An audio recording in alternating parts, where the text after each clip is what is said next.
श्री सच्चिदानंद सद्गुरु साईनाथ महाराज की जय।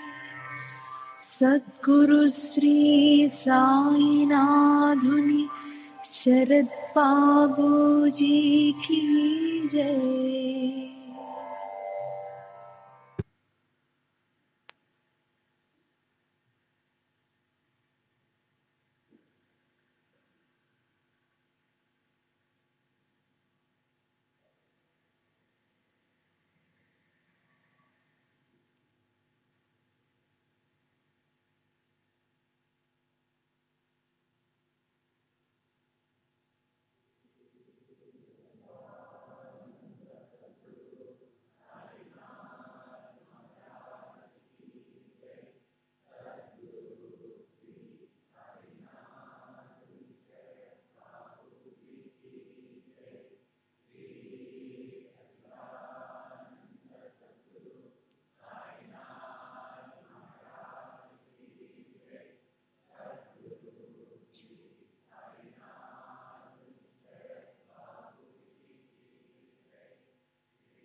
श्री सच्चिदानंद सद्गुरु साईनाथ महाराज की जय। सद्गुरु श्री साईनाथ शरद बाबू जी की जय। శ్రీ సాయినాథాయ నమః. శ్రీ సాయి సచ్చరిత్రము 46వ అధ్యాయం. శ్రీ సాయినాథ, మీ చరణాలు ధన్యం. శ్రీ సాయి, మీ స్మరణ ధన్యం. శ్రీ సాయి కర్మబంధనాల నుండి విముక్తిని ప్రసాదించే మీ దర్శనం ధన్యం. ఇప్పుడు మీరు అదృశ్యంగా ఉన్న భక్తిభావమున్న వారికి సమాధిలో జాగృతంగా ఉన్న మీ జ్యోతి స్వరూపం వెంటనే అనుభవం అవుతుంది. మీరు మీ భక్తులను దేశ విదేశాలలో ఉన్న కనిపించని సూక్ష్మమైన దారంతో లాక్కుని వస్తారు.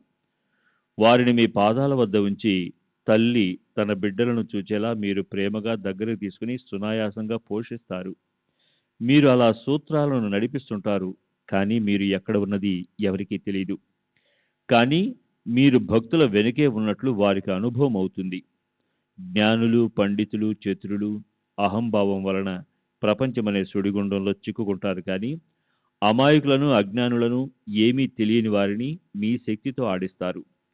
లోపల నుండి అనేక లీలలను చేస్తూ పైకి ఏమీ అంటనట్లు కనిపిస్తారు. అంతా చేస్తూ నేనేమీ చేయను, నేను కర్తను కాను అని చెప్పుకుంటారు. మీ చరిత్ర ఎవరికీ అర్థం కాదు. అందువలన శరీరాన్ని, వాక్కును, మనసును మీ పాదాలకు అర్పించి నోటితో నిరంతరం మీ నామస్మరణ చేస్తే పాప ప్రక్షాళనమవుతుంది. కోరికలు గల వారి కోరికలను తీర్చి ఏ కోరికలు లేని వారికి ఆత్మానందాన్ని ప్రసాదిస్తుంది. ఇటువంటి మీ మధుర నామం సద్భక్తులకు సుగమోపాయం. దాని ద్వారా పాపాలు నశించిపోయి రజస్తమో గుణాలు నిశ్శేషంగా తొలగిపోయి క్రమేణా సత్వగుణం అభివృద్ధి చెందడంతో ధర్మ సంచయం కలుగుతుంది. ధర్మవృత్తి జాగృతం కాగానే దాని వెంట వైరాగ్యం పరిగెత్తుకుంటూ వస్తుంది. విషయ సుఖాల వాంఛ నశించిపోతుంది. ఆత్మజ్ఞానం వెంటనే ప్రకటమవుతుంది. నిత్యానిత్య వివేక జ్ఞానం కలగగానే ఆత్మస్వరూపంతో అనుసంధానం కుదురుతుంది. అదే గురు చరణాలలో స్థిరపడడం. దీని పేరు సంపూర్ణ గురువర్పణ. మనసు సాయి పాదాలకు అంకితమైంది అని అనటానికి ఒకటే గుర్తు. సాధకుని మనసు శాంతినే కాంక్షిస్తుంది. అతని భక్తి పూర్తిగా వికసిస్తుంది. ప్రేమపూర్వకమైన గురుభక్తికి ధర్మం అని పేరు. అంతటా నేనే ఉన్నాను అన్నది జ్ఞానసారం. విషయ సుఖాలలో ఆసక్తి లేకపోవడం పరమ వైరాగ్యం. దానితో ప్రపంచం నుండి మనసు విరమిస్తుంది. ఇటువంటి భక్తి యొక్క మహిమ ధన్యం. ఏకాగ్ర మనసుతో ఈ అనన్య భక్తిని సాధించిన వారి ఆధీనంలో శాంతి, విరక్తి, కీర్తి ఈ మూడు ఎప్పుడూ ఉంటాయి. ఇటువంటి గురుభక్తి ఉన్నవారికి ఏమి లోటు ఉంటుంది? మనసులో దేనిని కోరినా అవి అప్రయాసంగా లభిస్తాయి. ఇటువంటి భక్తి ఉన్న చోట బ్రహ్మస్థితి దాసివలే ఉంటుంది. అక్కడ మోక్షాన్ని ఎవరూ ఖాతరు చేయరు. అట్టివారి పాదాల వద్దకు పుణ్యతీర్థాలు చేరుతాయి.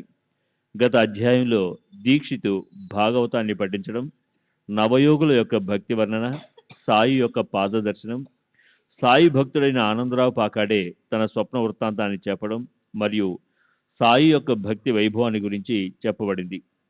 బాబా తమ దరికి చేర్చుకున్నవారు తమ ఇంటిలో ఉన్న లేదా ఎక్కడో ద్వీపాంతరంలో ఉన్న శ్రీ సాయి ఎల్లవేళలా వారి వద్దే తప్పకుండా ఉంటారు. భక్తులు ఎక్కడెక్కడికి వెళ్ళినా అక్కడక్కడికి ఏ ప్రదేశమైనా బాబా ముందుగానే వెళ్ళి నిలుచుని అకస్మాత్తుగా వారికి దర్శనమిస్తారు. ఈ విషయంలో ఒక అభినవ కథను శ్రోతలైన మీకు చెప్తాను. దీనిని వింటే ఆశ్చర్యం, ఆనందం కలుగుతాయి. ఇక్కడ సాయి నోటి నుండి వచ్చిన అక్షరాలను శ్రవణాల ద్వారా భక్తిగా సేవిస్తే సమాధి సుఖం కూడా వెనుదిరిగిపోతుంది. భక్తులు ఆత్మానందంలో మునిగిపోతారు. అడుగడుగునా చమత్కారపూర్ణమైన ఇటువంటి మధురమైన కథను వింటే శ్రోతలు తమను తాము మర్చిపోతారు. వారి హృదయాలు ద్రవించిపోతాయి. కాకాసాహెబ్ దీక్షితుని జ్యేష్ఠ కుమారుడైన బాబుకు నాగపూర్లో వడుగు చేయాలని నిశ్చయమైంది. నానాసాహెబ్ చందోర్కర్ని జ్యేష్ఠ పుత్రుని కూడా వివాహం చేయాలని అనుకోగా దాని కొరకు గ్వాలియర్ పట్టణానికి వెళ్ళవలసిన అవసరం ఏర్పడింది. ఒడుగు కార్యం పూర్తయ్యాక గ్వాలియర్కు వివాహానికి రావటానికి కాకాకు అవరోధం కాకూడదని నాన్న ఆలోచన. నాగ్పూర్ నుండి గ్వాలియర్కు కాకాసాహెబ్ సావకాశంగా రావటానికి ఆ ఇద్దరికి వీలుగా ముహూర్తాలను నిర్ణయించాడు. తరువాత సాయిబాబా దర్శనానికి మరియు వివాహానికి ఆహ్వానించడానికి కూడా భక్త శ్రేష్ఠుడైన నానాసాహెబ్ ఎంతో ఉత్సాహంతో షిరిడీకి వచ్చాడు. కాకాసాహెబ్ అక్కడే ఉన్నాడు. నానా మసీదుకి వెళ్లి చేతులు జోడించుకుని బాబాను వివాహానికి రమ్మని ఆహ్వానించాడు. అప్పుడు బాబా సరే శ్యామను వెంట పెట్టుకుని వెళ్ళు అని చెప్పారు. కాకాసాహెబ్ కూడా బాబాను ఒడుగుకు రమ్మని ఆహ్వానించాడు. అతనితో కూడా బాబా అట్లే శ్యామను వెంట పెట్టుకుని వెళ్ళు అని చెప్పారు. కాకాసాహెబ్ బాబా స్వయంగా రావాలని బలవంత పెట్టాడు. అందుకు బాబా వెంటనే కాశీ ప్రయాగ యాత్రలు త్వరగా చేసి శ్యామ కంటే ముందుగా వస్తాను, రావటానికి నాకేం ఆలస్యం అని జవాబిచ్చారు. ఈ మాటలను శ్రోతలు గుర్తుంచుకోండి. వాని అర్థాన్ని, సాయి యొక్క సర్వవ్యాపకత్వాన్ని అనుభవపూర్వకంగా తెలుసుకోండి. భోజనం అయ్యాక మాధవరావు ఒకసారి గ్వాలియర్ వరకు బయలుదేరితే ఇక కాశీ ఎంత దూరంలో ఉంటుంది అని ఆలోచించాడు. దారి ఖర్చుగా నందరాం వద్ద 100 రూపాయలను అప్పు తీసుకుని బాబా అనుమతిని తీసుకోవడానికి వెళ్ళాడు. ఎంతో ఆదరపూర్వకంగా, ఇప్పుడు ఒడుగు వివాహం కారణంగా గ్వాలియర్ వరకు వెళ్తున్నాను కదా, కాశీ గయా యాత్రలు కూడా వెళ్ళడం మంచిదని నేను అనుకుంటున్నాను. దేవా, మీ చరణాలకు నమస్కరించి వేడుకుంటున్నాను. మరి కాశీ గయా వెళ్ళిరానా అని అడిగాడు. బాబా మాధవరావుకు సంతోషంగా వెళ్ళడానికి ఆజ్ఞ ఇచ్చారు. బాబా మరలా అతనితో, నీవు అడుగుతున్న దానిలో అనుచితం ఎక్కడుంది? ఎందుకు అడుగుతున్నావు? ఏ కష్టం లేకుండా సహజంగా సంభవించే దానిని తప్పకుండా సాధించుకోవాలి అని చెప్పారు. అలా బాబా అతనికి అనుమతినిచ్చారు. మాధవరావు బండి చేసుకుని కోపరగాం మార్గాన పడ్డాడు. అప్పుడు అప్పా కోతే కలిశాడు. అప్ప మనవరాలను తీసుకుని రావడానికి చాందువాడకు వెళ్తున్నాడు. కాశీ యాత్రను గురించి విని టాంగాలో నుండి దూకాడు. కాశీ ప్రయాణానికి అతని వద్ద డబ్బు లేదు. అయినప్పటికీ మాధవరావు వంటి తోడును వదులుకోలేకపోయాడు. మాధవరావు ధైర్యం చెప్పాడు. ఇక అప్పాకు ఆలోచించవలసిందేముంది? ఆ అవకాశాన్ని తీసుకుని ఆనందంగా బండిలో కూర్చున్నాడు. శ్రీ సచ్చిదానంద సద్గురు సాయినాథ్ మహారాజ్ కీ జై. సద్గురు శ్రీ సాయినాథ్ శరద్ బాబూజీ కీ జై.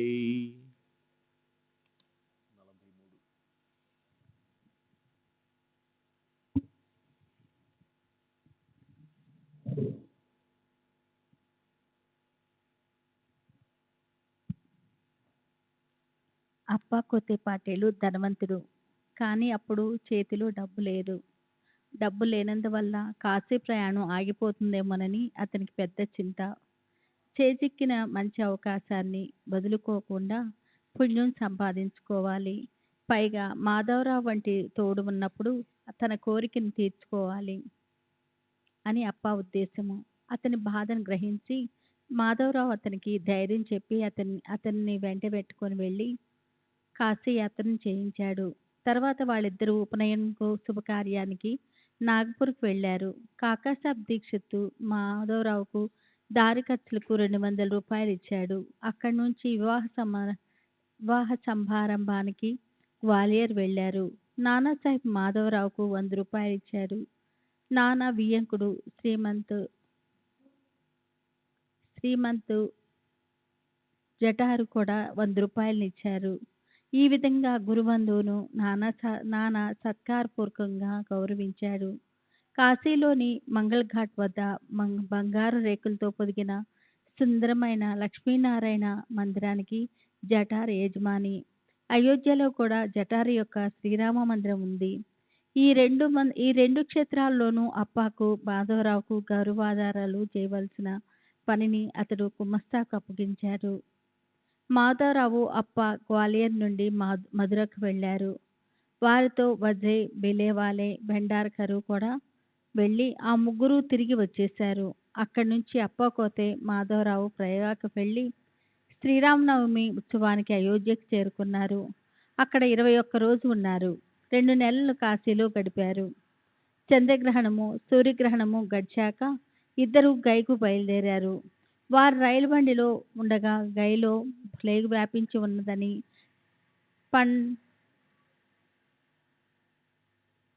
సందులలో గొంతులలో ఉన్న జనం అదే చింతతో ఉన్నారని అక్కడ పరిస్థితిని విన్నారు.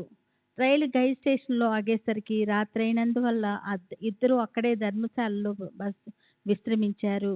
తెల్లవారగానే పిండ ప్రదానం చేయించే బ్రాహ్మణుడు వచ్చి యాత్రికులంతా వెళ్ళిపోతూ ఉన్నారు, త్వరగా పదండి అని చెప్పాడు.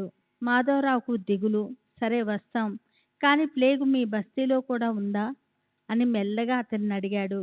అక్కడ అలాంటిదేమీ లేదు, మీరు అక్కడికి వచ్చి చూడండి, మీరు నిశ్చితంగా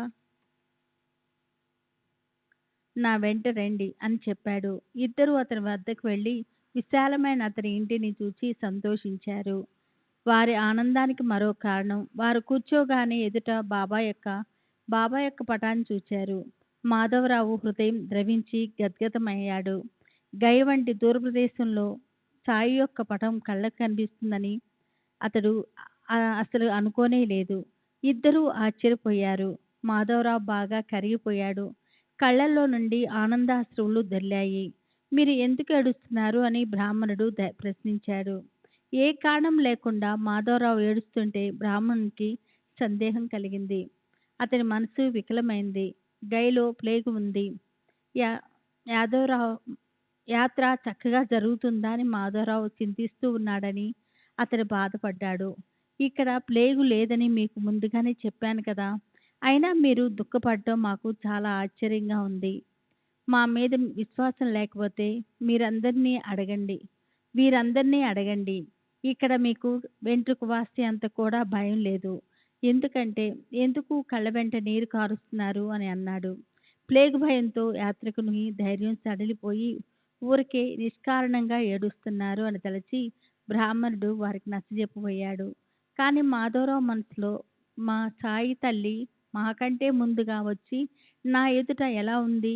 కాశీ ప్రయోగ యాత్ర ముగించుకొని శ్యామ కంటే ముందుగా వస్తానని బాబా ముందు చెప్పిన వచనం ప్రత్యక్షంగా అనుభవమైంది. ఇంట్లోకి అడుగు పెట్టగానే కళ్ళ ఎదుట బాబా పటం కనిపించగా అనుకోకుండా సంభవించింది అతనికి అత్యంత చమత్కారం అనిపించింది. ప్రేమతో కంఠం గద్గతమైంది. కళ్ళు ఆనందాశ్రువులతో నిండాయి. శరీరం అంతా రోమాంచితమై చెమటలు పట్టింది. మాధవరావు యొక్క ఈ స్థితిని చూచి అతడు ప్లేగు ఉందని భయపడ్డాడు. అందువల్లనే ఏడుస్తున్నాడని బ్రాహ్మణుడు మరో విధంగా తలచాడు. తర్వాత శ్యామయ్య జిజ్ఞాసతో బ్రాహ్మణుని, ఈ పటం నీకెలా లభించింది? మొత్తం చెప్పు అని అడిగాడు. 12 సంవత్సరాల క్రితం జరిగిన విశేషాన్నంతా బ్రాహ్మణుడు మాధవరావుకు చెప్పసాగాడు. దానిని వినండి. ఆ బ్రాహ్మణునికి ఒక 100 కాదు 200-300 మంది జీతం పుచ్చుకునే నౌకర్లు ఉన్నారు. మన్మాడు మరియు పునతాంపేలో ఉన్నారు. యాత్రికులకు సదుపాయాన్ని కలిగించడం అతనికి నిత్య వృత్తి. అతని వ్యవహారం అలా జరుగుతుండగా అతడు షిరిడి వెళ్ళాడు. సాయి సమర్థులు గొప్ప సత్పురుషులు. అతన్ని వారి దర్శనంతో పునీతుడవ్వాలని అతని ఉద్దేశము. సాయిబాబా దర్శనం చేసుకొని వారి పాదాలను వందనం చేశాక వారికి పటాన్ని సంపాదించాలని అతనికి కోరిక కలిగింది. మాధవరావు వద్ద బాబా పటం ఒకటి గోడకు తగిలించి ఉంటే దాన్ని బ్రాహ్మణుడు కోరాడు. మాధవరావు బాబా అనుమతితో దానిని అతనికి ఇచ్చాడు. ఆ బాబా పటమే ఇది అని ఆ బ్రాహ్మణుడు ఇతడే అని మాధవరావు గుర్తుకు వచ్చింది. బాబా నన్ను ఇక్కడికే ఎలా పంపించారు? ఇంతకాలానికి ఈ కలయిక ఎలా సంభవింపజేశారు? వాస్తవానికి 12 సంవత్సరాల క్రితం జరిగిన దాన్ని ఎవరైనా ఎందుకు గుర్తుంచుకుంటారు? ఇది మనసుకు ఎప్పుడూ గుర్తుకు రాలేదు. బాబా యొక్క అగాధ లీల. శ్యామను అక్కడికే పంపించి అక్కడే తమ దర్శనాన్ని కలిగించారు. బ్రాహ్మణుడు కూడా అత్యంత సంతృష్టుడయ్యాడు. తన దగ్గరున్న ఈ పటాన్ని సాయిబాబా ఆజ్ఞను తీసుకొని తాను ఇతనికే ఇచ్చానని శ్యామకు గుర్తుకు వచ్చింది. షిరిడి వెళ్ళినప్పుడు మునుపు ఇతని వద్దే బస చేశాను. ఇతడే బాబా దర్శనాన్ని చేయించాడు అని బ్రాహ్మణుడికి గుర్తుకు వచ్చింది. ఒకరు వేసుకున్న ఉపకారాలు తలుచుకొని చాలా సంతోషించారు. శ్రీ సచ్చిదానంద సద్గురు సాయినాథ్ మహారాజ్ కి జై. శ్రీ సాయినాథుని శరత్ బాబూజీకి జై. బ్రాహ్మణుడు శ్యామకు గైలో మంచి సదుపాయాలను చేశాడు. అతడికి ఎంతటి ఐశ్వర్యం అంటే ఏనుగులు అతని ఇంటి ముందు ఉండేవి. తాను పల్లకిలో కూర్చొని శ్యామను ఏనుగుపై కూర్చుండబెట్టాడు. పూజా సామాగ్రిని వెంట తీసుకొని విష్ణు పాదాల వద్దకు వెళ్ళి దేవునికి అభిషేకం చేయించి యథావిధిగా పిండ ప్రదానం కూడా చేయించాడు. అటు తరువాత బ్రాహ్మణ సంతర్పణ, నైవేద్య సమర్పణ పూర్వకంగా భోజనంతో యాత్ర సంపూర్ణమయ్యింది. ఇదంతా బాబా ఆనందంగా చేయించారు. బాబా యొక్క నోటి నుండి వెలువడిన మాటలు అర్థభరితం మరియు అవి అక్షరం అనుభవంలోనికి వస్తాయని ఈ కథ సారాంశం. బాబాకు భక్తులపైన అపారమైన ప్రేమ కూడా. బాబా ప్రేమ భక్తులపైన మాత్రమేనా, ఇతర ప్రాణులను కూడా వారు సమానంగా చూస్తారు. అన్ని ప్రాణులతో కూడా వారికి తాదాత్మ్యం. వారికి ప్రాణులపై చాలా ప్రేమ. లెండి నుండి మసీదుకు వచ్చేటప్పుడు మామూలుగా దారిన నడుస్తూ ఉండగా ఎప్పుడైనా మేకల మంద కలిస్తే బాబాకు పరమ ఆనందం. అప్పుడు ఆ మొత్తం మంద వైపు తమ అమృత దృష్టిని ప్రసరింపజేసి వానిలో నుండి ఒకటో రెండో మేకలను ఏరుకొని తీసుకునేవారు. వారి యజమాని అడిగినంత డబ్బును వెంటనే ఇచ్చి మేకలను కొండాజీ వద్ద ఉంచేవారు. అది వారి పద్ధతి. ఒకరోజు వారు 2 మేకలను 32 రూపాయల వెల చెల్లించి కొనుక్కొని వచ్చారు. అది అందరికీ ఆశ్చర్యాన్ని కలిగించింది. ఆ 2 మేకలపైన దృష్టి పడగానే వెంటనే వారి మనసులో ప్రీతి ఉత్పన్నమైంది. వారి వద్దకు వెళ్ళి వాని వెన్ను తట్టారు. వాని పశుజన్మను చూచి సాయి సమర్థునికి జాలి కలిగింది. వారి పరిస్థితిని చూచి వారి మనసు కరిగి ప్రేమ ఉప్పొంగింది. వానిని దగ్గరకు తీసుకొని బాబా వానిని ప్రేమతో నిమిరారు. బాబా యొక్క వింత చర్యను గని భక్తులు ఆశ్చర్యపోయారు. వాని పూర్వజన్మలోని పరమలోపం సాయిబాబాకు గుర్తుకు వచ్చి వానిపై ప్రేమ కలిగింది. వాని పశుజన్మను గని వారు కరుణతో కరిగిపోయారు. వాని ఖరీదు 2 రూపాయలు లేదా 3 లేక 4. బాబా 16 రూపాయలను ఇవ్వగా చూచి తాత్య చకుతుడయ్యాడు. శ్రీ సచ్చిదానంద సద్గురు సాయినాథ్ మహారాజుకి జై. సద్గురు శ్రీ సాయినాథుని శరత్ బాబూజీకి జై. వ్యాపారి అడిగినంత డబ్బు ఇచ్చి మేకలను ఖరీదు చేయడాన్ని ప్రత్యక్షంగా చూసి తాత్యాతో పాటు మాధవరావు బాబా చర్యను దుయ్యబట్టారు. 2 రూపాయలు వస్తువుకు 16 ఎందుకు ఇచ్చినట్లు? డబ్బుకు బాబాకు డబ్బు విలువ తెలియదా? అందుకే యథేచ్ఛగా ఏదో చేస్తుంటారా అంటే ఇది కూడా సరైన మాట కాదు. బాబా ఎందుకు ఇలా చేశారు అని ఇద్దరూ చిరచిరలాడారు. బాబా ఎందుకు ఇటువంటి వ్యాపారం చేశారు? ఇదేం వ్యాపారం చేసే పద్ధతి అని ఇద్దరూ బాబాను దూషించారు. అసలు బాబా ఎలా మోసపోయారు? ఆ వింత చూడడానికి అందరూ అక్కడ పోగయ్యారు. ఏమాత్రం నష్టం కలగనట్లు బాబా తమలో నిశ్చింతగా ఉన్నారు. ఇద్దరు అలా కోపగిస్తూ దూషించిన బాబా కించిత్తైనా చలించలేదు. సంతోషంగా ప్రశాంతంగా ఉన్నారు. తర్వాత తాత్యా శ్యామ వినయంగా ఆధారపూర్వకంగా 32 రూపాయలు వృధాగా అయిపోయాయి కదా, ఇదేం ఉదార బుద్ధి అని అడిగారు. కేవలం డబ్బును గురించిన ప్రశ్నను విని సాయి నవ్వు ముఖంతో పిచ్చి జనులారా, నేను మిమ్మల్ని ఎలా సమాధానపరచను అని తమలో అనుకున్నారు. వారి శాంతి విలక్షణమైనది. వారి స్థైర్యం అణుప్రమాణమైన చెలించలేదు. ఇదే పరమశాంతికి లక్షణం అని జనులందరూ ఆశ్చర్యపడ్డారు. క్రోధం అనేది లేకుండా పరమశాంతిని అనుభవించేవారిని, సర్వ ప్రాణులలోనూ భగవంతుని చూచేవారిని అవివేకం ఎలా తాకగలదు? వివేక దృష్టి గల సమర్థులు క్రోధాన్ని తమ ఎదుటకు రానియరు. అనుకోకుండా అలాంటి సందర్భం వస్తే వారి శాంతి భోషాణం తెరుచుకుంటుంది. నిరంతరం అల్లా మాలిక్ అని ధ్యానం చేసేవారి మహిమను నేను ఎంతని వర్ణించను. వారి చరిత్ర అగాధం మరియు గహనం, అతి పావనం, శుభప్రదం, జ్ఞానస్వరూపం, వైరాగ్యనిధి, శాంతి సాగరం, పరిపూర్ణ కరుణాబుద్ధి గల సాయి ఏమన్నారో వినండి. ఆ ఇద్దరి ఆగ్రహాన్ని కని బాబా వారితో, నేను ఉండడానికి ఇల్లు వాకిలి లేనివాణ్ణి. నేను ఎందుకోసం డబ్బు పోగు చేసుకోవాలి? ముందు అంగడికి వెళ్ళి ఒక సేరు పప్పు కొనుక్కొని రండి. వానికి తృప్తిగా మేత పెట్టండి. వానిని మరలా గొల్లవానికి ఇచ్చివేయండి అని చెప్పారు. వారి ఆజ్ఞానుసారం వెంటనే పప్పును తెచ్చి మేకలకు మేతగా పెట్టారు. ఇక ఆలస్యం చేయకుండా వాన్ని మరలా మందలోకి పంపించి వేశారు.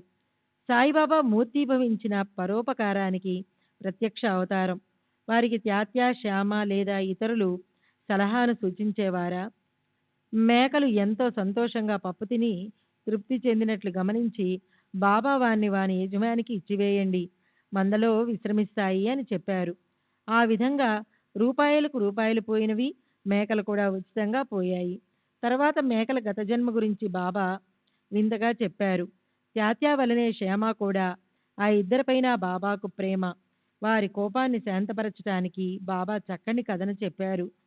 సాయి తమంతట తాము స్వయంగా మేకల పూర్వ జన్మ కథను ఇద్దరికీ చెప్పారు. శ్రోతలు కూడా దాన్ని శ్రవణం చేయండి. పూర్వజన్మలో ఈ ప్రాణులు భాగ్యం కొద్దీ మానవులు నాకు దగ్గరే ఉండేవారు. వారికి కూడా కర్మ ప్రభావం ఫలితం తప్పలేదు. ఇప్పుడు మీకు ఇవి మేకలుగా కనిపిస్తున్నాయి కదా. పూర్వజన్మలో ఈ మేకలు సోదరులు పరస్పరం కొట్టుకొని పరిణామంగా ఈ రూపాన్ని పొందారు. మొదట్లో అన్నదమ్ములలో ప్రేమ ఉండేది. ఒక కంచంలో తిని ఒక మంచంపై పండుకునేవారు. రోజు ఒకరి యోగక్షేమాలు ఒకరు ఆలోచించేవారు. ఆ ఉభయులలో ఐక్యత బాగా ఉండేది. ఆ ఇద్దరు సహోదరులే అయినా దుర్భరమైన కర్మధర్మ సంయోగం వల్ల భయంకరమైన ద్రవ్యలోభం కారణంగా వారిలో శత్రుత్వం ప్రబలింది.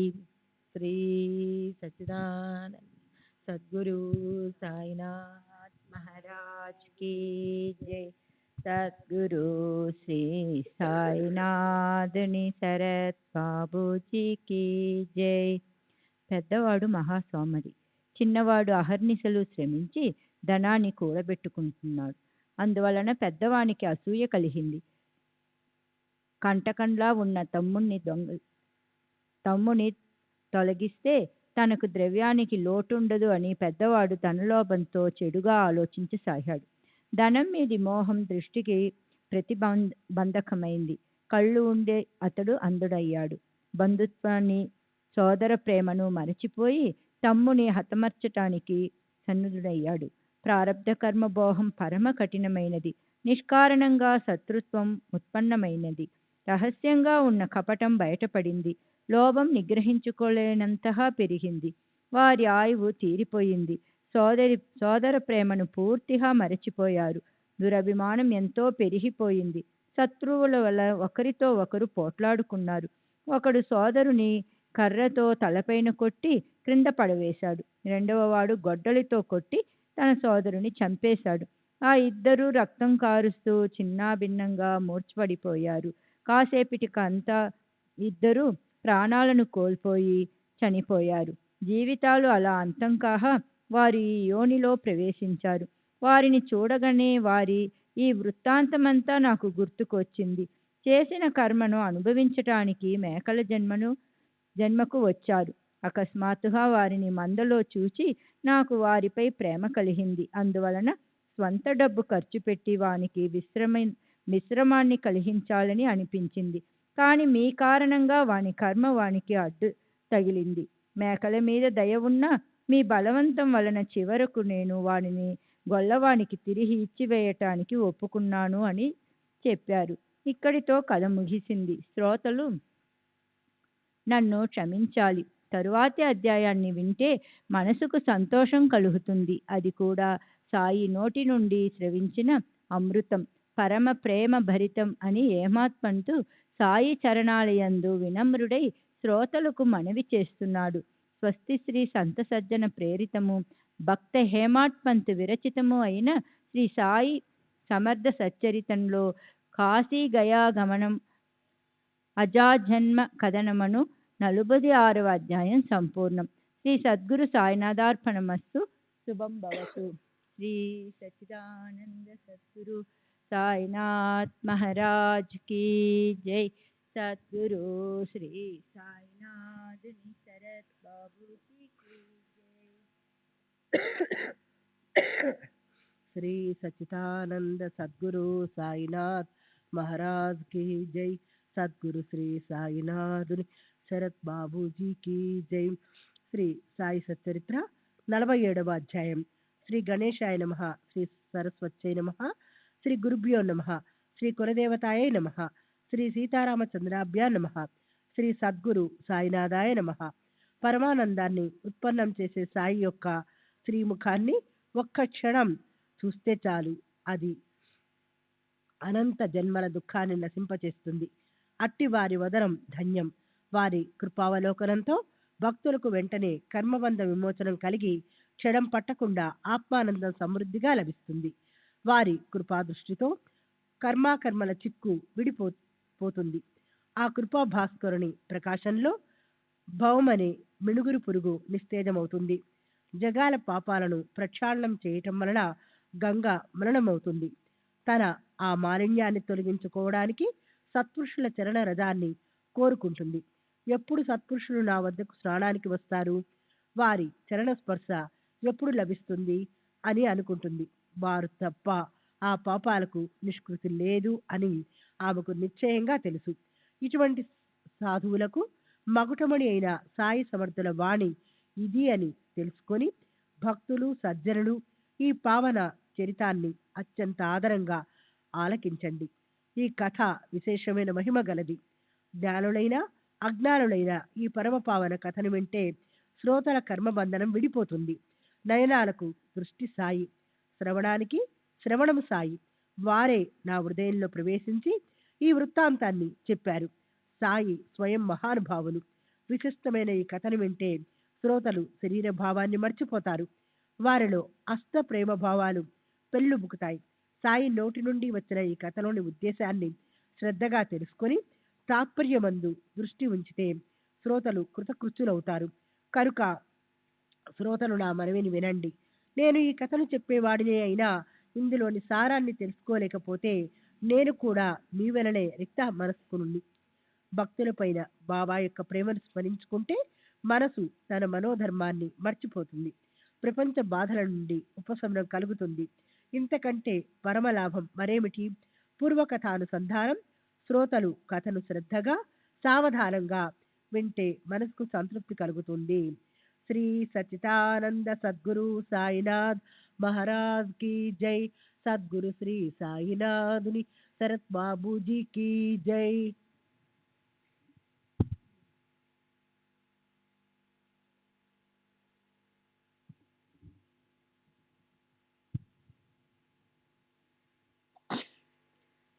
గత అధ్యాయం చివర శ్రోతలు మేకల కథను, బాబాకు మేకల పైన ప్రీతిని, వాని గత జన్మల గురించి స్మృతిని విన్నారు కదా. అటువంటిదే ఈ కథ కూడా.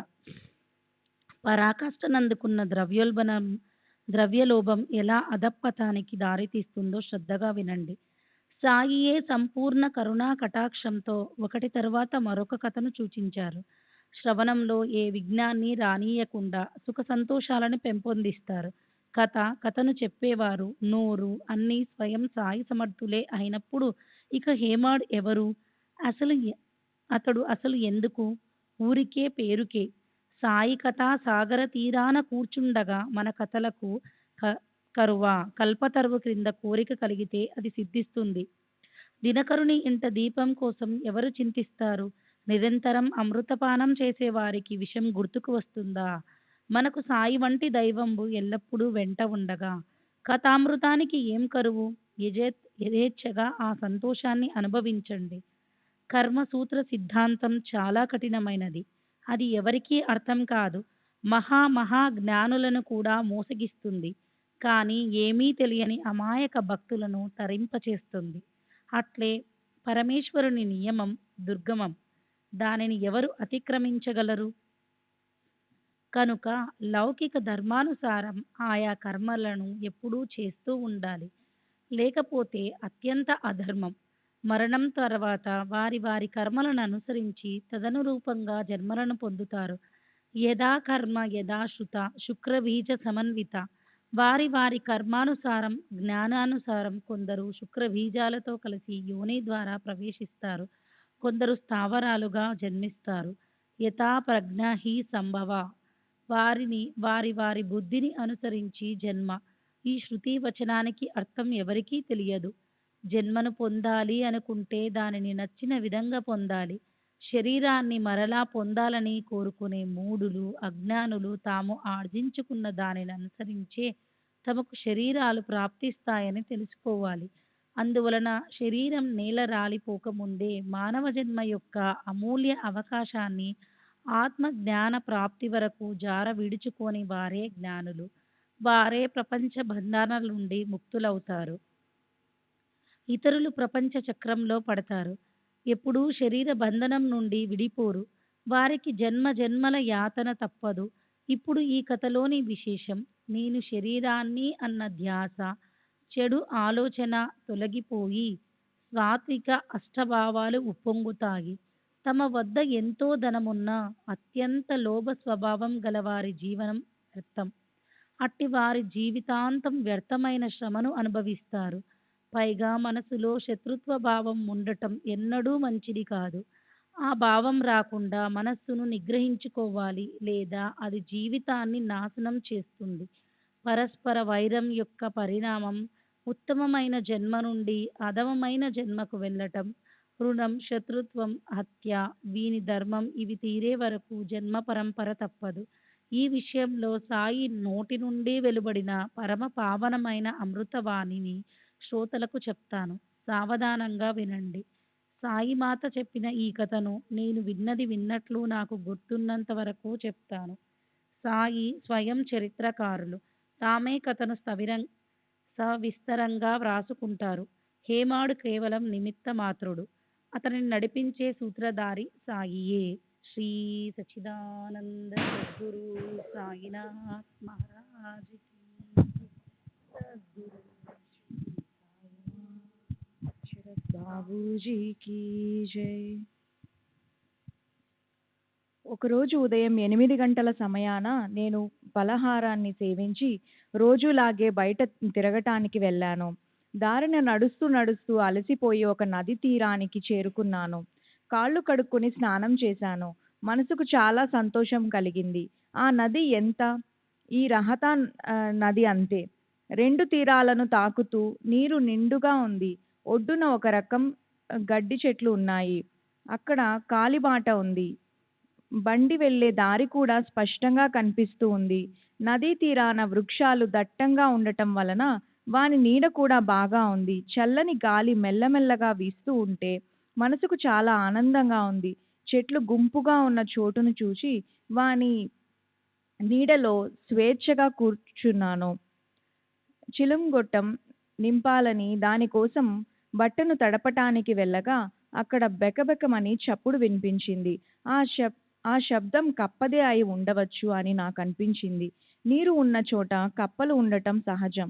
ఇందులో విశేషమేముంది? బట్టను తడుపుకుని నేను తిరిగి వచ్చి చెకుముకు రాయిని చేతిలోకి తీసుకున్నాను. రాతి నుండి నిప్పురవ్వ వచ్చి చిలుం వెలిగి తయారైంది. అకస్మాత్తుగా ఒక బాటసారి వచ్చి వందనం చేసి నా దగ్గర కూర్చున్నాడు. నా వద్ద నుండి వినయంగా చిలుం చేతిలోనికి తీసుకుని చాలా దూరం వచ్చారు అని సగౌరవంగా పలకరించాడు. మసీదు ఇక్కడి నుండి చాలా దూరం. మీరు అక్కడికి వెళ్ళేసరికి ఎండ ఎక్కిపోతుంది. ఈ వెనకే మా ఇల్లు. చిలుం త్రాగి ఇంటికి వెడదాం. అక్కడ కొంచెం రొట్టె అది తిని కాసేపు విశ్రమించి ఎండ బాగా తగ్గిపోయాక సంతోషంగా తిరిగి వెళ్ళవచ్చు. నేను కూడా మీ వెంట వస్తాను అని చెప్పి బాటసారి చిలుం వెలిగించి పీల్చటానికి గౌరవంగా నాకిచ్చాడు. అక్కడ ఆ కప్ప ఆర్తస్వరంతో బిగ్గరగా ఏడవసాగింది. ఆ కేకలేమిటి అని బాటసారి నన్ను అడిగాడు. అప్పుడు నేను అతనితో, నదీ తీరాన ఒక కప్ప కష్టంతో చిక్కుకుంది. దాని కర్మ దాని వెంటపడింది. నీకు ఆ కథ చెప్తాను విను. పూర్వజన్మలో చేసుకున్న దానిని ఈ జన్మలో అనుభవించాలి. కర్మఫలాన్ని అనుభవించక తప్పదు.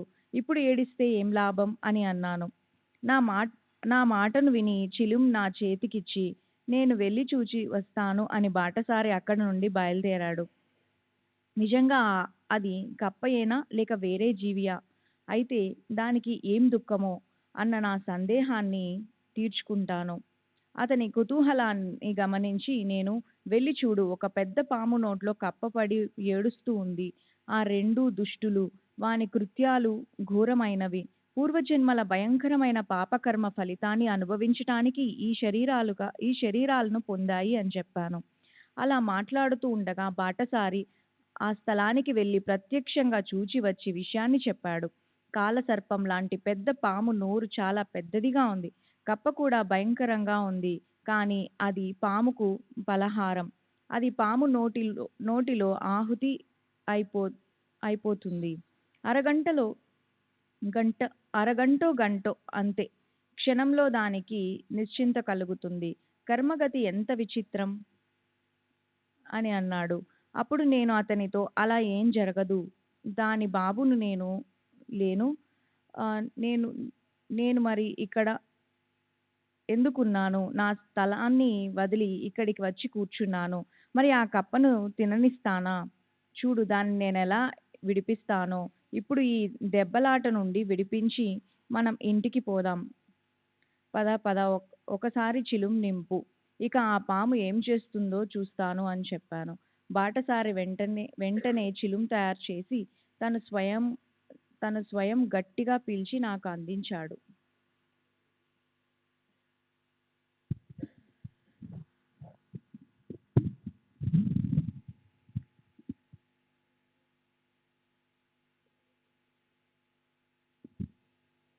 నేను దానిని పీల్చటానికి చేతికి అందుకున్నాము. నేను 2 పీల్పులు పీల్చాను. బాటసారి వెంటబెట్టుకుని చెట్ల మధ్య నుండి ఆ ప్రత్యేక స్థలానికి చేరుకున్నాను. మరలా ఆ పాముని చూచి బాటసారి భయపడిపోయి ఎంతటి భయంకరమైన ప్రాణి అని భయంతో నన్ను వారించాడు. మీరు ముందుకు వెళ్ళండి. ఆ పాము మీ దగ్గరకు రాగలదు. ఈ చోటు చాలా ఇరుకుగా ఉంది. ఇక్కడ నుండి పరుగెత్తాలన్నా వీలు కాదు. కనుక మీరు అటు వెళ్ళవద్దు అని అన్నాడు. ఆ దృశ్యాన్ని చూచి బాటసారికి ప్రాణభయం పట్టుకుంది. తరువాత నేను తెలియచేసిన ఆ 2 శత్రుత్వ భావాన్ని సంబంధించిన కథను వినండి. ఒరే బాబు వీరభద్రప్ప, ఈ బసప్ప నీకు ఇప్పటికీ శత్రువేనా? కప్ప రూపం వచ్చినా పశ్చాత్తాపం పొందలేదా? నీవు కూడా సర్పయోనికి వచ్చావు కదా, అయినా ఇంకా శత్రుత్వంతో ఉన్నావు. ఇకనైనా సిగ్గుపడు. శత్రుత్వాన్ని మాని నిశ్చింతగా ఉండు. నా నోటి నుండి ఈ మాటలు రాగానే పాము కప్పను వదిలి వేగంగా పారిపోయి వెంటనే నీటిలోకి దూరి అదృశ్యమయ్యింది. కప్ప మృత్యుముఖం నుండి బయటపడి ఎగిరి దూకి చెట్లల్లోకి పోయి దాక్కుంది. బాటసారి ఆశ్చర్యపోయాడు. మీ మాటలకు పాము కప్పను ఎలా వదిలి పారిపోయింది? పాము ఎలా అదృశ్యమయ్యింది? ఇదేమిటో నాకు అర్థం కాలేదు అని అతడు అన్నాడు. వీరిలో వీరభద్రప్ప ఎవరు? బసవప్ప ఎవరు? వీరి శత్రుత్వానికి కారణమేమిటో నాకు చెప్పండి అని అడిగాడు. సరే, ముందు చెట్లు క్రిందకు పోయి చిలుం పీల్చుకున్న తరువాతనే నీ కుతూహలాన్ని తీర్చి నేను నా స్థలానికి వెళ్ళిపోతానని చెప్పాను. ఇద్దరు చెట్ల క్రిందకు వచ్చాము. బాగా నీడగా ఉంది. చల్లగా వీచసాగింది.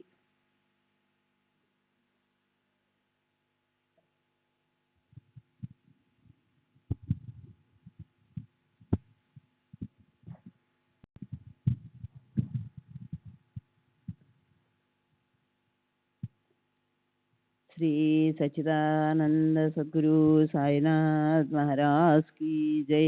సద్గురు శ్రీ సాయినాథుని శరత్ బాబూజీ की जय. మరలా చిలుం వెలిగించాం. ముందు బాటసారి పీల్చిన తరువాత నా చేతికిచ్చాడు. నేను దానిని పీల్చుతూ అతనికి కథ చెప్పాను.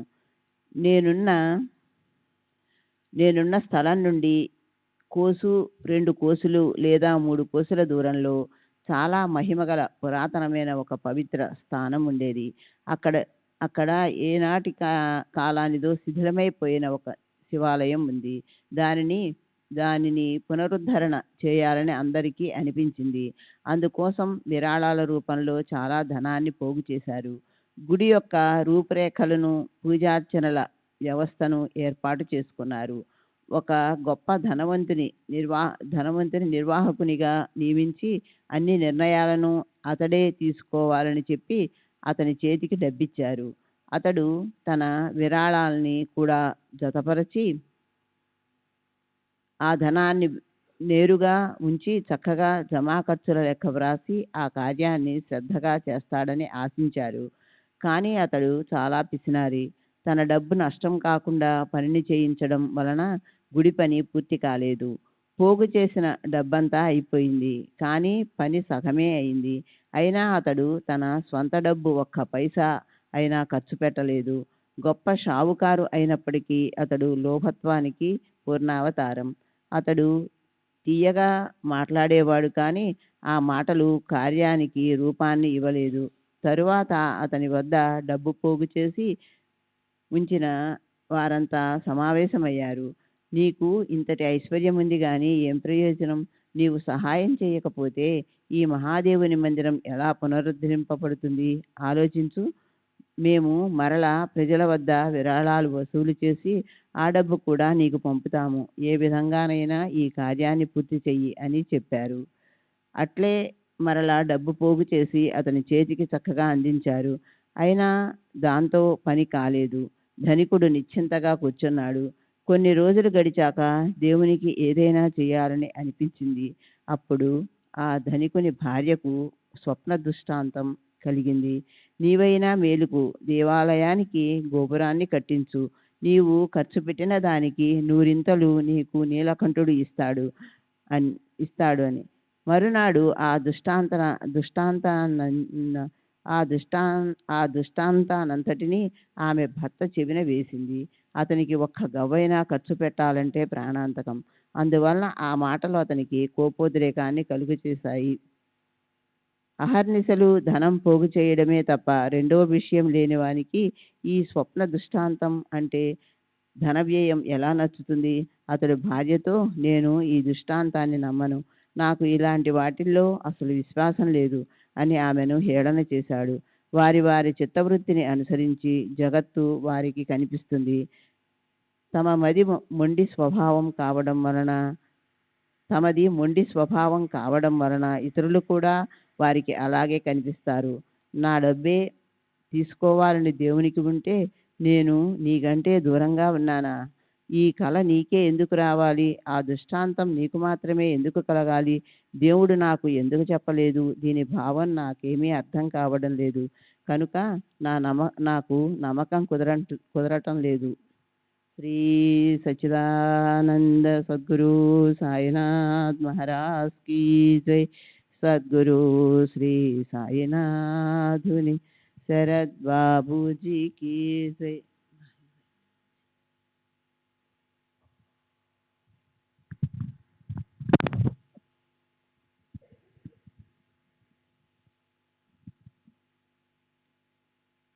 దేవుడు నాకు ఎందుకు చెప్పలేదు?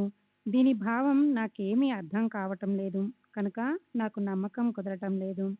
కళ అబద్ధమైనా అయి ఉండాలి, లేదా భార్యాభర్తల మధ్య తగులాట పెట్టాలని ఆ ఈశ్వరుడు నన్ను పన్నాగమని నాకు అనిపిస్తూ ఉంది. ఆలయం యొక్క జీవోద్ధారణ కార్యంలో నా సహకారం తక్కువగా ఉందా?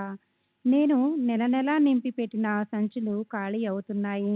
డబ్బంతా ప్రజలు తెచ్చి ఇస్తున్నట్లు తెలియచేయాలి. కానీ జమా ఖర్చుల వ్యాపార పద్ధతి నాకు చాలా నష్టం. ప్రజలకు ఇది తెలియదు. నీకు ఎలా తెలియచేయాలి? నీకు కలిగిన దృష్టాంతం యథార్థమని అనుకోవటానికి లేదు. నిజమని అనుకుంటే మోసపోతాము. నిద్రాభంగమైనప్పుడు ఏవో కలలు కలుగుతాయి. వానిని ఎవరైనా యథార్థమని అనుకుంటారా అని ధనికుడు సిద్ధాంతాన్ని నిర్ణయించాడు. అతని మాటలు విని అతని భార్య భర్తకు ఏ జవాబు చెప్పక ఊరకుండిపోయింది. ప్రజలు శక్తి కొద్దీ డబ్బు సేకరించి సంతోషంగా తెచ్చి ఇచ్చేవారు. ప్రేమ లేకుండా బలవంతంగానో లేదా బాధపడుతూనే ఇస్తే దేవునికి ఇష్టం ఉండదు. ప్రేమతో ఏ కొంచెం ఇచ్చినా అది చాలా విలువైనది.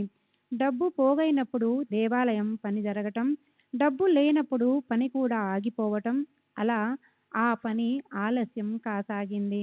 కానీ లోభి అయిన ధనికుడు తన సంచిలో నుండి ఒక్క పైసా అయినా తీయడు. అతని భార్యకు మరలా కలిగిన దృష్టాంతాన్ని వినండి. దేవాలయానికి డబ్బును ఇవ్వమని నీ భర్తను బలవంత పెట్టకు. నీ శ్రద్ధాభక్తులు భగవంతునికి చాలు. నీకు ఇష్టమైనంత ఇవ్వు. హృదయపూర్వకంగా ఇచ్చిన ఒక్క పైసా అయినా సరే అది లక్షల విలువ చేస్తుంది. కనుక భర్తను సంప్రదించి దేవునికి ఇవ్వు. అనవసరంగా బాధపడకు. నీ మనసుకు తోచినంత ఇవ్వు. కొంచెమైనా సరే నీ సొంతమైన దానిని అర్పించు. ఇక్కడ కేవలం భక్తి ప్రధానం. నీకు భక్తి ఉన్నదని తెలిసి ఏమైనా ఇవ్వమని దేవుడు నిన్ను మరలా మరలా అడుగుతున్నాడు. నీకు ఉన్న ధనం భావం లేకుండా ఇవ్వడం మంచిది కాదు. ఇది భగవంతునికి అసలు ఇష్టం ఉండదు. శ్రద్ధ లేకుండా చేసే దానం మట్టితో సమానం. చివరకు అది నిష్ఫలం. ఇది త్వరలోనే అనుభవం అవుతుంది. ఈ దృష్టాంతాన్ని విని ఆమె తన తండ్రి ఇచ్చిన నగలను దేవునికి అర్పించాలని నిశ్చయించుకుంది. శ్రీ సత్యానంద సద్గురు సాయినాథ్ మహారాజ్ కీ జై. సద్గురు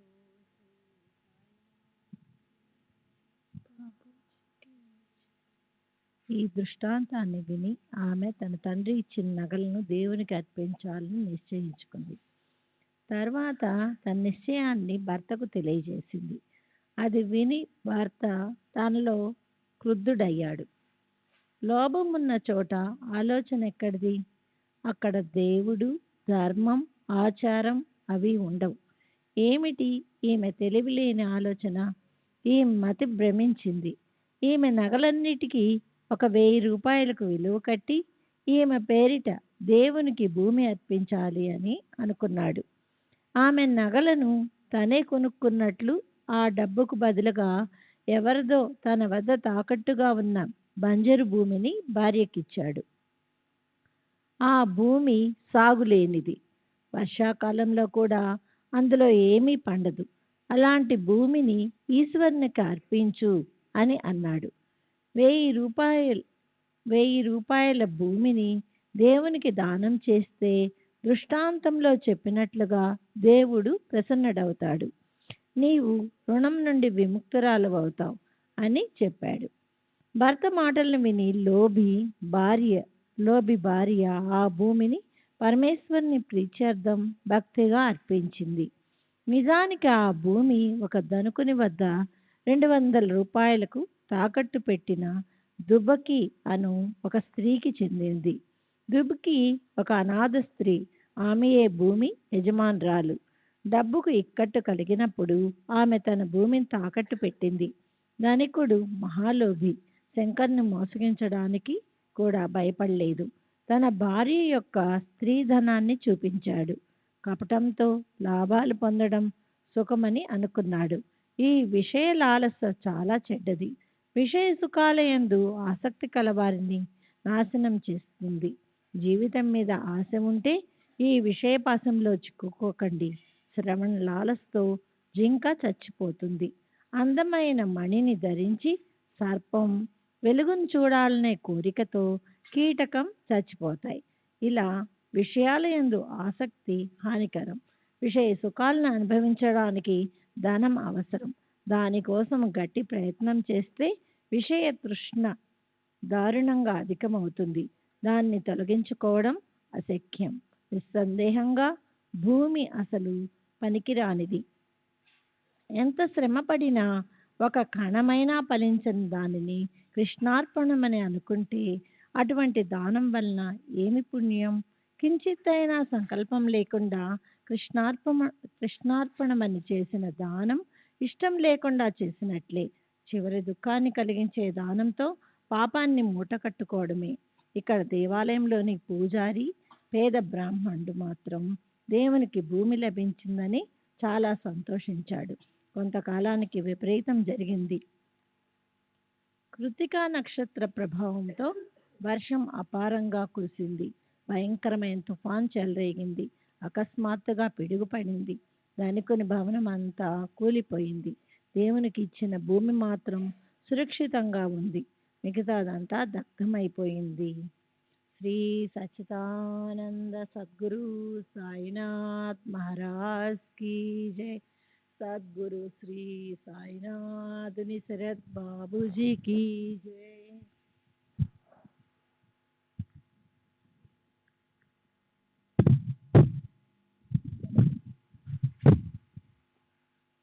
ధనికుడు కూడా నాశనమయ్యాడు. తన భార్యతో సహా అతడు కూడా మరణించాడు. దుబకి కూడా ప్రాణాలను కోల్పోయింది. అలా ఆ ముగ్గురు అంతమయ్యారు. తరువాత ఆ ధనికుడు మధురా నగరంలో ఒక పేద బ్రాహ్మణుని ఇంట్లో పుట్టాడు. భక్తురాలైన అతని భార్య శివాలయం పూజారి ఇంట్లో జన్మించింది. ఈమెకు గౌరి అని పేరు పెట్టారు.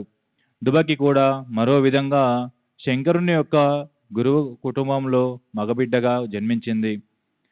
బారసాల చేసి ఆ బిడ్డకు చెన్నబసవప్ప అని పేరు పెట్టారు. ఇలా ముగ్గురి స్థితిగతులతో అంతరం ఏర్పడింది. వారి కర్మ ఫలోన్ముఖమైంది. పునర్జన్మలో ధనుకునికి వీరభద్ర అని పేరు పెట్టారు. ఇదే ప్రారబ్ధ కర్మ యొక్క మర్మం. ఈ కర్మ అనుభవిస్తేనే అంతమవుతుంది. శంకరుని పూజారికి నేనంటే చాలా ఇష్టం. రోజు మా ఇంటికి వచ్చి నాతో బాటుచిలుం పిలిచేవాడు. మేము రాత్రంతా ఆనందంగా కబుర్లు చెప్పుకునేవారం. గౌరీ పెద్దదై పెళ్లికి ఎదిగింది. ఆమెను కూడా వెంటబెట్టుకుని తీసుకొని వచ్చేవాడు. ఆమె కూడా నన్ను అభిమానించేది. ఒకరోజు పూజారి, ఈ అమ్మాయికి అన్ని చోట్ల సంబంధాలు వెతికాను, ఎక్కడా కుదరడం లేదు. బాబా, సంబంధాలు చూచి నేను అలసిపోయాను. నా ప్రయత్నాలన్నీ వ్యర్థమయ్యాయి అని అంటే, ఎందుకు చింతిస్తావు? ఆమె వరుడు దారిలో ఉన్నాడు అని నేను అన్నాను. మీ అమ్మాయి భాగ్యశాలి, గొప్ప ధనవంతురాలు అవుతుంది. ఆమెనే వెతుక్కుంటూ వరుడు స్వయంగా నడుచుకుంటూ వస్తున్నాడు. త్వరలోనే నీ ఇంటికి వచ్చి నీ కోరికను తీర్చుతాడు. నీ మాట ప్రకారం గౌరిని వివాహం చేసుకుంటాడు అని నేను చెప్పాను. ఇక్కడ వీరభద్రుడు పేద కుటుంబంలో ఉన్నందువలన తల్లిదండ్రులకు ధైర్యం చెప్పి ఆ ఇంటిని వదిలి బయలుదేరాడు. ఊరూరు భిక్షాటన చేస్తూ, ఒక్కో చోట కూలి పని చేస్తూ, ఎక్కడ ఏది లభిస్తే దానినే తింటూ సంతోషంగా తిరగసాగాడు. అలా తిరుగుతూ తిరుగుతూ దైవవశాత్తు పూజారి ఇంటికి వచ్చి చేరాడు. అల్లామియా యొక్క అఘటిత లీల. అతడు అందరికీ ప్రీతిపాత్రుడయ్యాడు. అలా ఉంటూ వారి అభిమానాన్ని సంపాదించాడు. అతనికి గౌరిని ఇవ్వాలని పూజారికి అనిపించింది.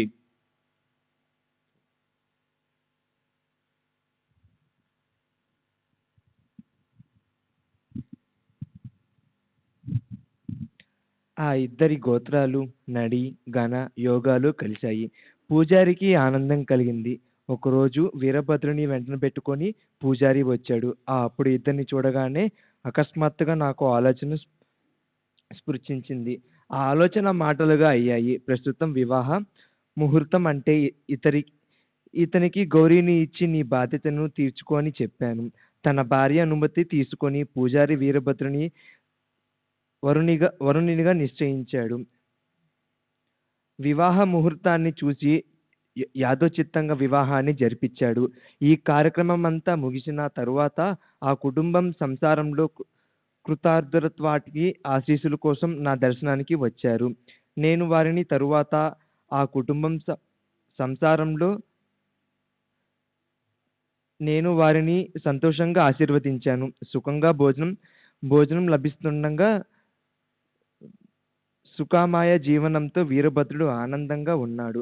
అతడు కూడా నన్ను అభిమానించసాగాడు. అతని సంసారం త్వరలోనే బాగా స్థిరపడింది. కానీ డబ్బు కొరతగా చికాకు పడి భాగ్యవంతుడు అవుతాడా?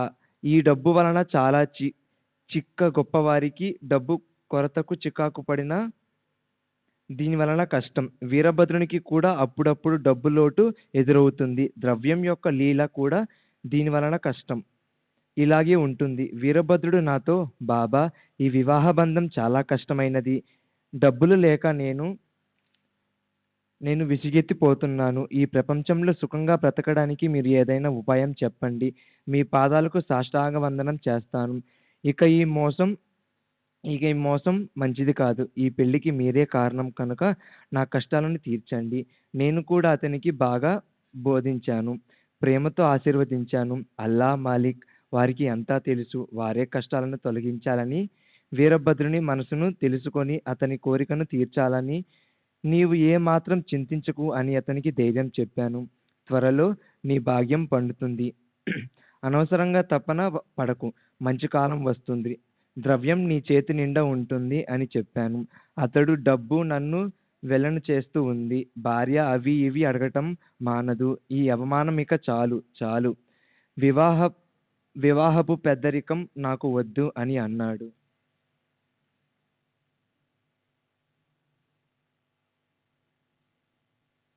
श्री सच्चिदानंद सद्गुरु साईनाथ महाराज की जय। सद्गुरु श्री साईनाथ शरद बाबू जी की जय।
श्री सच्चिदानंद सद्गुरु साईनाथ महाराज की जय।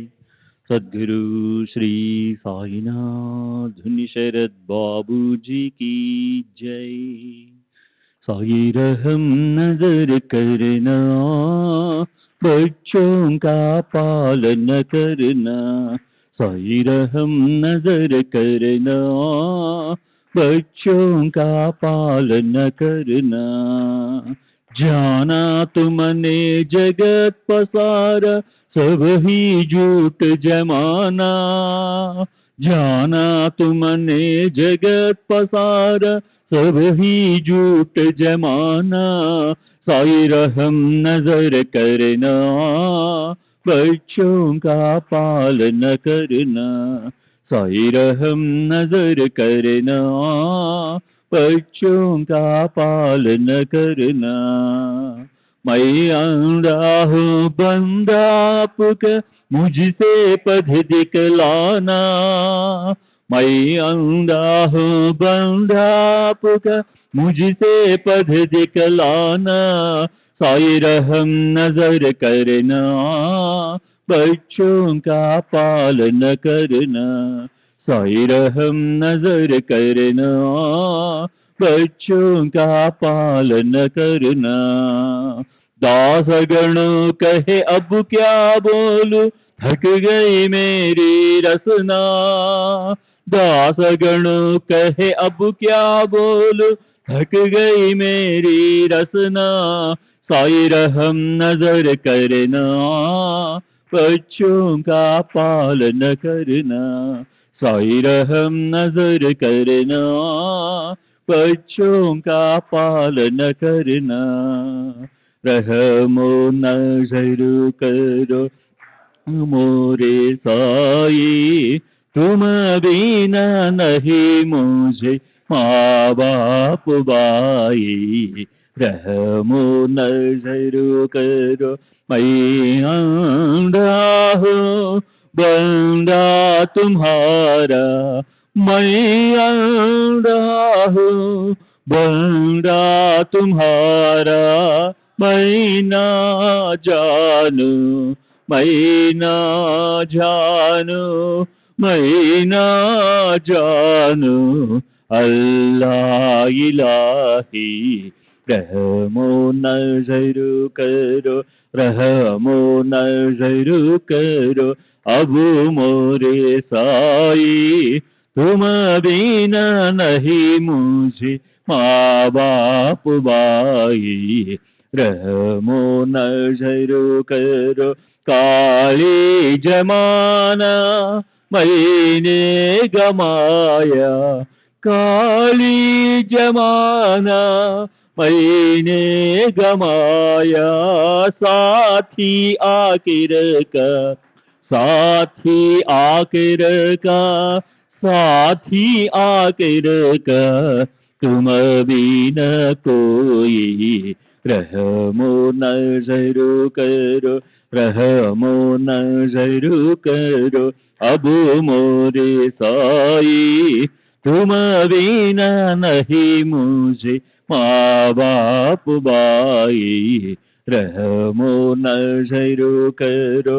अपने मस्जिद का झाड़ू गणो है, अपने मस्जिद का झाड़ू गणो है, मालिक हमारे, मालिक हमारे, मालिक हमारे, तुम बाबा साई, रहमो नजर करो, रहमो नजर करो, अब मोरे साई तुम बिना नहीं मुझे माँ बाप भाई, रहमो नजर करो।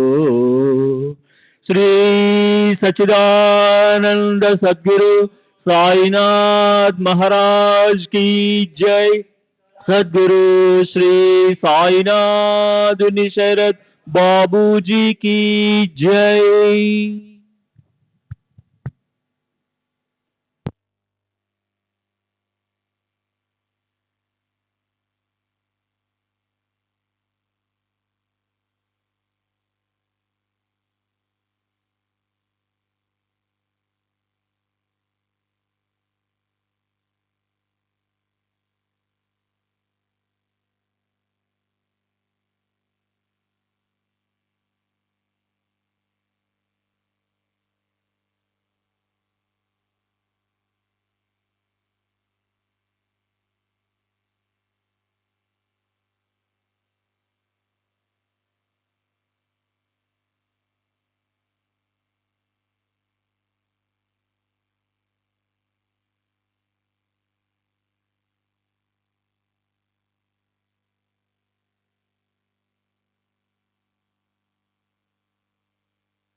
श्री सच्चिदानंद सद्गुरु साईनाथ महाराज की जय। सद्गुरु श्री साईनाथुनि शरद बाबू जी की जय।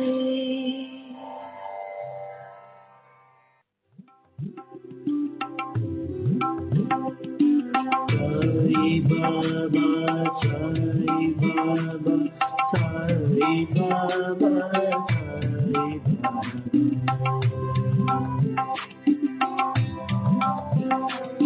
साई बाबा, साई बाबा, साई बाबा, साई बाबा,